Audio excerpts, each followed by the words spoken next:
here's something I haven't done before. I'm gonna ask a question. I'm gonna answer my own question, and I want you to give me your answers. Pretty simple, right? Let's get started. Oh yeah. What makes a great game? Really, let's stop and think about it for a second. What is your favorite game of all time? Is it the most influential title of your life? Is it something that's just nostalgic? Is it a specific genre that grabs at you? Is it the atmosphere? Is it the graphics? The story? What really draws you in and captures you to believe it's an amazing masterpiece in your world? Well, I'm going to try and break it down into several categories and see which one fits the title that you love and what really makes you choose what game you like over another. With all the critics that are out there, I have concluded that many people use a critic or a rating system to determine if something is even worth playing in the first place. This is ultimately depressing. Why? Well, look at a critic as you would a friend giving their opinion about, let's say, Five Nights at Freddy's. I personally dislike this series, but I appreciate how large of a success it has become for an indie title and what it has done to redefine the horrific experience of games. I don't like jump scares. My heart physically can't handle that bullshit. But there are specific people out there who genuinely enjoy it. I mean, there are a billion sequels that have arrived on the scene since the first one, so it's clearly doing something right. So does me not liking it prevent you from enjoying it? No, and it really shouldn't. Have I said something that you agree with and have changed your opinion? Perhaps. Perhaps I just said stuff that you think is dumb and doesn't affect your opinion about the game at all. One of the greatest games I've ever played is Alone in the Dark, the 2008 release, but I don't like it for the gameplay or the horrible voice acting. Okay, I do really enjoy horrible voice acting. I'm especially not a fan of the complete betrayal of Edward Carnby. His portrayal was totally screwed up. Like, what the hell, weren't you a redhead at one point? Whatever, I enjoyed it, and the story and the goddamn horrible voice acting was perfect. It took risks. They made like 99% a horrible game, but that little 1% captivated me and got me to ride the shit train all the way to the end to see how it ended. That made it a great gaming experience to me. At least I can take comfort in knowing that it won't get any worse than Illumination, right? That honestly doesn't make me feel any better, it just makes me more depressed, and I hate my life just a little more. But I digress.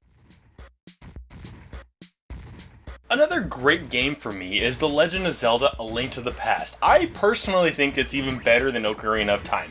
Why? Well, it's the same game but in 3D. No, really, collect 3 items to get the Master Sword. Check. Collect all the sacred individuals to find the final boss. Super check. Save Zelda? Well, I guess that happens in most Zelda games, can't fault it for that consistency. Link to the Past, however, allowed you to go to your own order of dungeons and upgrade your gear to become the super badass defender of Hyrule. I thought it was just a better game and a great experience, but let's be honest, I had always wanted to play this game when I was a kid. I'd see everyone playing it and talking about it, but I never got to experience it myself. So I basically became obsessed with it, fixated, and wanted to play it, and defeat it. Is that what really drove me to love Link to the Past? Because I was so determined to play it for so long? Perhaps. Moreover, the game lived up to my expectations and then some. That's another thing that I think defines if a game is great. Expectations. Hell, look at Duke Nukem Forever. Everyone was stoked for it, then it became a joke, then it was released, and well, nearly everyone hated it. Me, I loved it. Sure, it had some faults, but I thought it was a great game because I got to play as Duke Nukem again. I mean, how can you get upset about that?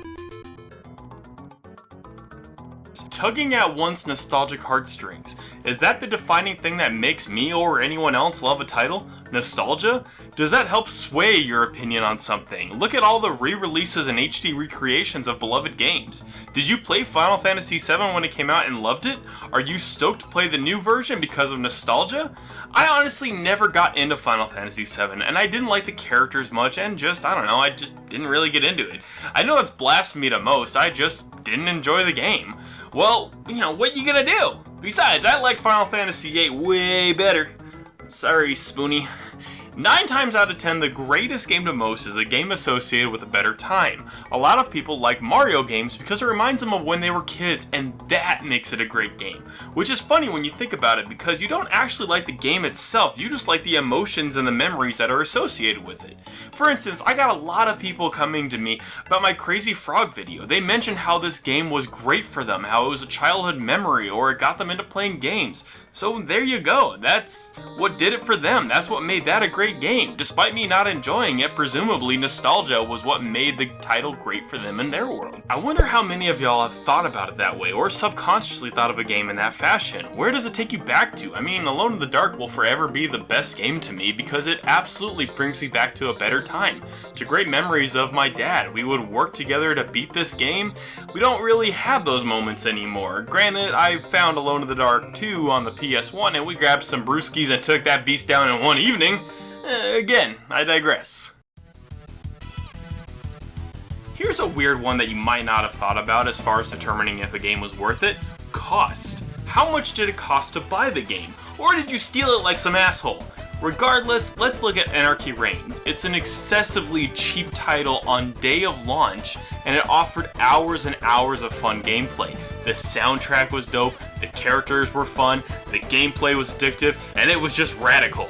Sorry, I ran out of legitimate reasons to appreciate Anarchy Reigns, so, you know, it's radical. Yep. Or how often I pick up cheap games just to see if they are fun, and if I spent like $3 and I love the experience, it makes me appreciate the game that much more because, hey, I didn't spend much and it took up a couple hours of my life with no regret. Then again, have you ever bought a hopeful gem and hated it? 60 bucks for that? Well, you can't take it back to GameStop and refund since it's a new title and you broke the seal and you only get 20 bucks back at store credit and you hate your life just a little bit more for it? Sorry. That's kind of the point. Do you feel like you wasted your money or was it a wise investment? At the end of the day, it would seem a lot of factors go into why a game is great, whether it's nostalgia, someone affecting your opinion on a title, or even not liking something just because everyone thinks it's perfect. Graphics grabbing your eye and you love the way it looks, storyline needs to be intriguing. What is the true definition of what makes a great game to you? Maybe it's something I didn't even mention. Really, it's an experience. No matter how you look at it or explain it, it all completely comes down to your experience with the game and if you enjoy the adventure that you went on. Like, comment, share, and subscribe! Thank you to my Patreons. Yeah, I love you guys. Yes, thank you for everyone that checked out this video. This one was interesting. I thought it would be a cool topic to bring up for all y'all, and I'm really curious to hear about your thoughts and opinions on it. So, you know, same old stuff. If you want to support Patreon, if you want to follow me on Twitter to see when I'm going live with the animations and stuff, you know, let me know. And cheers!